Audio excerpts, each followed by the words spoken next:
What is up, you wonderful people? It is I, Nima, and this video is actually going to be the end video of this like 4-part series that I'm dropping in rapid succession because of my vacation I didn't want to take. But anyway, something major came out about this game that I really had to talk about it and had to get this out of the way. But before we get into that, though, I do want to ask you guys to think about a question that I'm going to ask you for this entire time. And just let me know in the comments below. If you buy a game, how long do you continue to play that game? Meaning, do you go back to that game after a month, 2 months, or do you pretty much play the game, have your fill, and then never really go back to it? I'm curious about that. And part of the main reason why is because we're starting to see that, the ideology thrown around with gaming recently. So many games are released, like, half done. And we understand, like, this is part of that games as a service thing, which, by the way, I don't think you should charge full price if you're also going to do drip feed and games as a service. And if you're a physical collector like myself, you have no reason to buy these games. Like, I'm curious in 20 years what some of the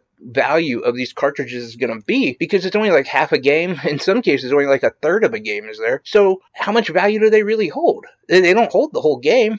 Aside from that, Mario Strikers has a lot of things that are just very, very Mario Sports-esque. It has very, light on content and light on characters, but we all knew this. And honestly, I was fine with that because the online is where this was supposed to just really shine. And I was fine with that as well because the idea of playing online with a bunch of people really sounded fun. Like, that was something that I could really get behind. I figured me and some content creators, or even me and you guys, could get together, maybe start a club. And there's issues with that. And again, I'll get to that towards the end of this. But first, let's talk about the good things. Now, the good things is this is one of the best looking Switch games I've played. Honestly. Like, everything down from just the character design to the presentation in general. You can, like, watch any point in the game and you'll see characters doing stuff that is very reminiscent of themselves. So, like, the very beginning, Waluigi will just be laying there, kind of cocky, sitting there, like, waiting for the kickoff. Like, whatever, I'll do it when I'll respawn when I need to. But right now, I'm chilling. And it has that, like, kind of, that kind of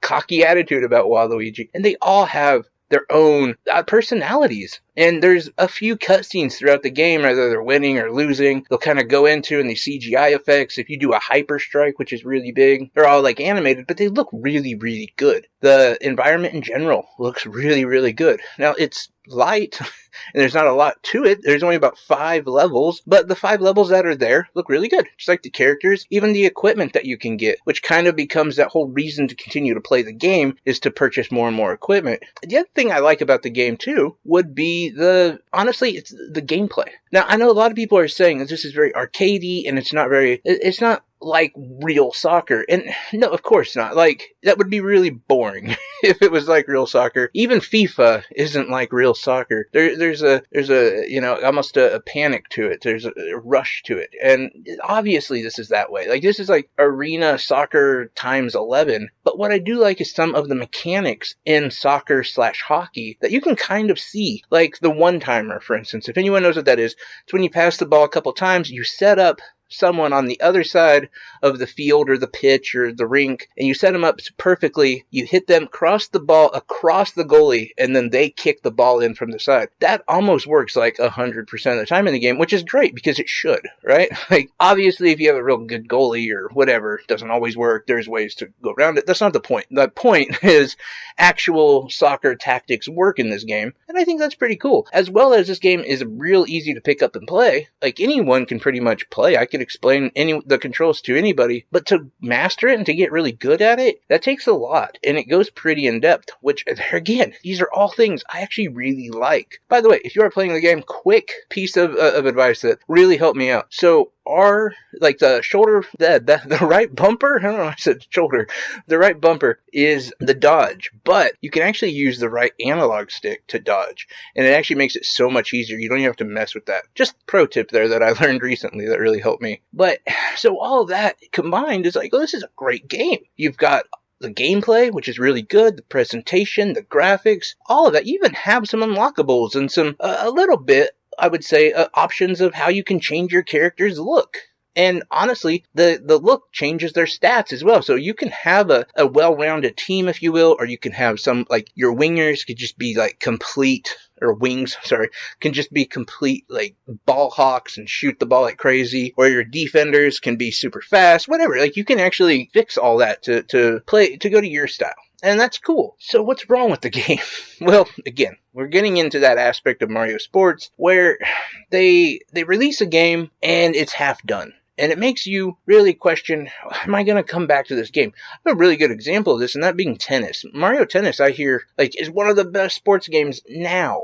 Well, I got it when it came out, and it sucked. Like, it was really bland and boring. Wasn't a lot to it. The online was really trash. And now apparently it's really good, but I haven't gone back to it, and I don't have the need, the desire to want to go back. And that makes me wonder, like, okay, what exactly is the end game for Nintendo and for a lot of games that release, things like this? Like, you look at a game like Fortnite. I'm not a fan of Fortnite. My son used to love it. I see what Fortnite does, though, and how they are like a games as a service. But the thing is when you pick up and play Fortnite, there's already a lot there. They just keep adding and changing things around. They'll pull some stuff, add some stuff, have events. But there's already, a lot of meat on the bone. There's already a lot there. As where with Nintendo, it's like they want everyone to buy these games right off the bat, and then maybe 6 months later they'll add more to it. And I understand that too, because what happens is you get the people like me who buy it day one, and I'm all excited to play, and I'm like, yay. And then you have the smart people who waited 6 months until the game's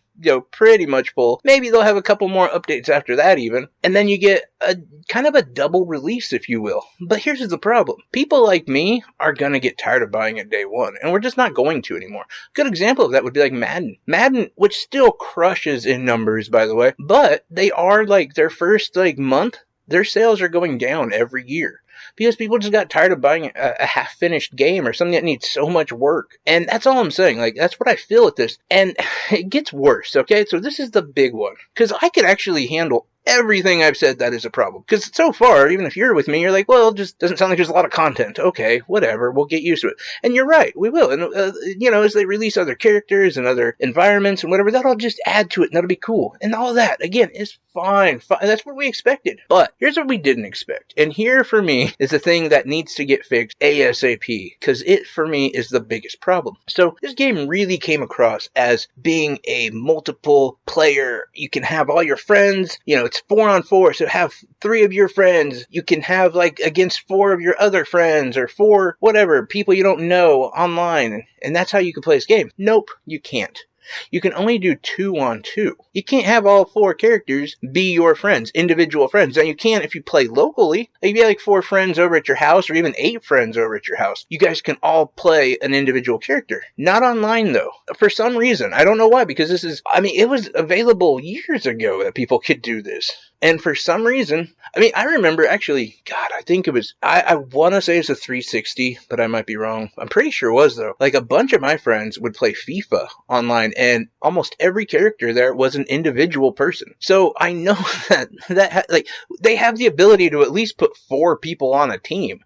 I really wanted to do that, too. I thought hooking up with some of you guys, we could, become friends and then start a club and, maybe stream and just, I don't know, have fun and work on our club together. The NGC community, club. Here we go. Or some of my other, content creator friends, we maybe have our own club there. It would just be a lot of fun. But you can't do it. You can, but with only 1 other person. I want at least, 3 other people. I don't know. I don't know. It ruins it for me in a lot of ways. And partially because they didn't say that. And that's just something that needs to get fixed. It needs to get fixed now, or I'm out. And that, again, leads me back to this final question. How often do you go back to a game after you've played it initially? And even if there's giant updates, Cyberpunk is a game I still have yet to go back to. I need to, and I keep thinking that all the time, but there's always new games coming out. So does it really pay off for these companies? And yeah, maybe in the short term it does, but in the long run, we're going to look at these games when they come out, and we're going to say, okay, I could drop $60 on Mario,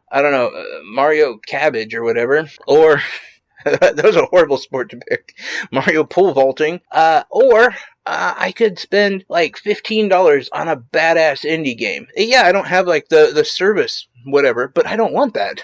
and I got the entire game I want to buy right now, right here. Devolver Digital just released a game, and I'm not sure about it, but it's only $20, $25, and it looks badass, and I know it's going to be the entire game. Or I could buy this game, kind of a placeholder from Nintendo, where I'm going to have to check it back and forth on it for the next 6 months to a year before I actually fully have my game. I just don't think a lot of people are going to play that. I know I'm one of those people that's already becoming pretty, I don't know, I'm moving off of like mainstream AAA gaming, and I never thought I would be that person, but this is one reason why. It's like this predatory, greedy, capitalist mentality that these companies have, and it's not about all the other stuff. Like, it's really not about me being cheap or me not wanting to spend the money. It's just them actually trying to drain us, honestly. Like, it is predatory tactics that they're using when they only release half a product done and don't tell you what is going to be fixed, what's going to be right, what's going to be wrong, what the patches are going to be like. I just talked about a game yesterday that had like the DLC added to it before it launched. Like, hey, here's the game, here's the DLC. That didn't make you pay for it, but still, like, and that's been going on for a long time, I understand, but I don't know, it's getting even worse, because before, we would get mad when they would release like a Fallout or something, and a month later, the DLC would be out, and we'd be like, well, why couldn't they just add that in? But at least you got the entire game. Now we're getting like a third of the game, with a bunch of the features not included, still paying top dollar, and then expected to wait for 6 months or a year and told, oh, well, you know, things take longer, it's a drip. Yeah. Come on. We know that they have this stuff done. They just want to maximize profits, and they don't care if they lose a few people along the way. I don't know. That's my thoughts on it. I'm curious what you guys are thinking. I will say, though, if you guys do have it, I'm still down to, like, play. Like, let's do this. But I don't know. It's just, it leaves me with a sour taste in my mouth. Because I will say, again, the base part of this game is really fun. Anyway, guys, I'm sorry for making such a long video. Usually my video is like half this time. It's going to take me forever to edit and get up. Doesn't matter. I love you guys. You guys take care. Bye-bye. Jesus, what was I thinking? I really should have put a timer on my mouth.